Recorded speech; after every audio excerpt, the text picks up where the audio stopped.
With the release of Operation High Stakes, I'm sure there's a lot of you curious about what you should be running on Denari. So we're going to be covering just that in today's video. We're going to be going over every weapon. I will also then be giving you my preferred attachments. So first off, we have the Scorpion. Now I am running no attachments to help with my recoil control. I currently have on no muzzle, horizontal grip, and holographic. Let's check out this recoil starting from the bottom to the top. So towards the end, it obviously has quite a bit more horizontal recoil. And it goes up to the left. Now let's check out the FMG9. And again, we are running no attachments that help with recoil. As you can see, much better recoil. For every 2 shots, we're pretty much going up the same amount as every 1 shot with the Scorpion. Checking it out on the graph over here, we were able to get off a whole magazine from the FMG9. On the Scorpion, we weren't even be able to document most of the magazine. So going over to the Scorpion, in my opinion, what you should be running is vertical grip and compensator. If the vertical recoil is still too much, you can always switch this out for flash hider, but I would not recommend muzzle or suppressor. Now this is what those attachments would look like on the Scorpion.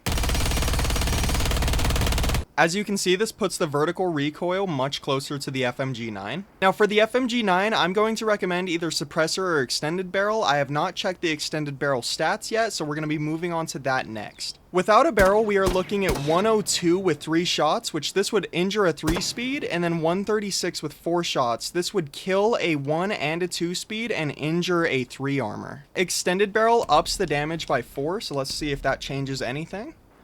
So with extended barrel, we are looking at 114 with 3 shots and then 152 with 4 shots. Now this would straight up just kill anybody with 4 shots. And with 3 shots, this would injure a 2 armor. With the recoil on the FMG9 being very manageable, I would recommend throwing on extended barrel mainly so that you can injure the 2 armor with that 3rd shot. Especially since the FMG9 has a decently high fire rate of 800 rounds per minute, you're going to be getting that injure off incredibly quickly. So in my opinion, the Scorpion Evo would be the better gun to run. Unless you were taking longer engagements, then the FMG9 would be better to run.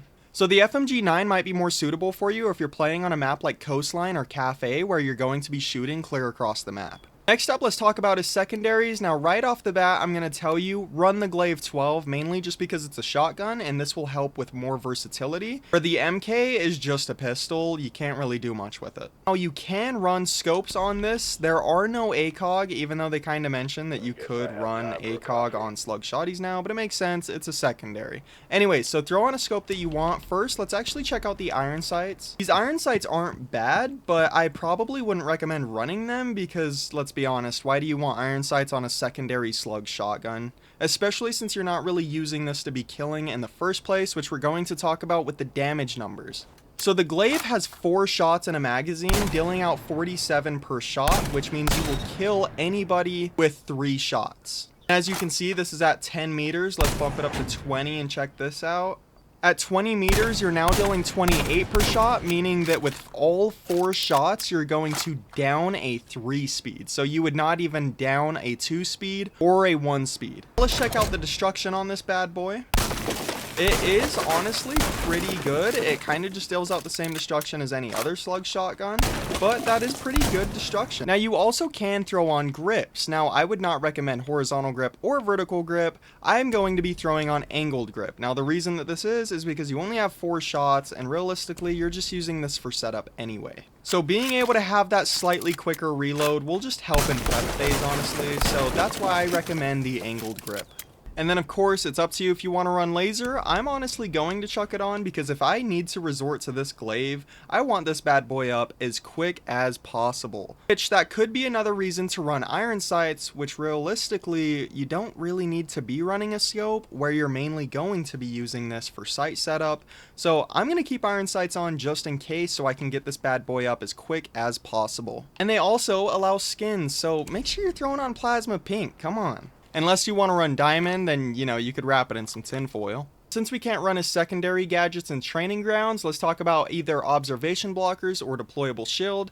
This one's a no-brainer. You should be running deployable shield. Observation blockers just aren't really in the meta right now, where we are in kind of more of a TDM meta. People aren't even really droning. Now, if you are coming up against, say, a Twitch trying to take out your Denaris, then maybe there's a point to switch. Definitely run the deployable shield, probably one of the best secondary gadgets in the game, and he has it, which is nice. And he has no explosive secondary gadgets, so this is just an extra bonus to have some cover. Anyways, that is the loadout that I would be running on Denari in Operation High Stakes, is the Scorpion Evo, Glaive 12, and deployable shield. I think that all around this is very suitable. Just make sure that with the Scorpion you're not taking super long range gunfights. Try to stay close to your enemy, especially now since there are no ACOGs on defense other than slugs and DMRs. Most likely people are going to be trying to take gunfights at a longer range against attackers that now have a huge range advantage, so do not be doing that.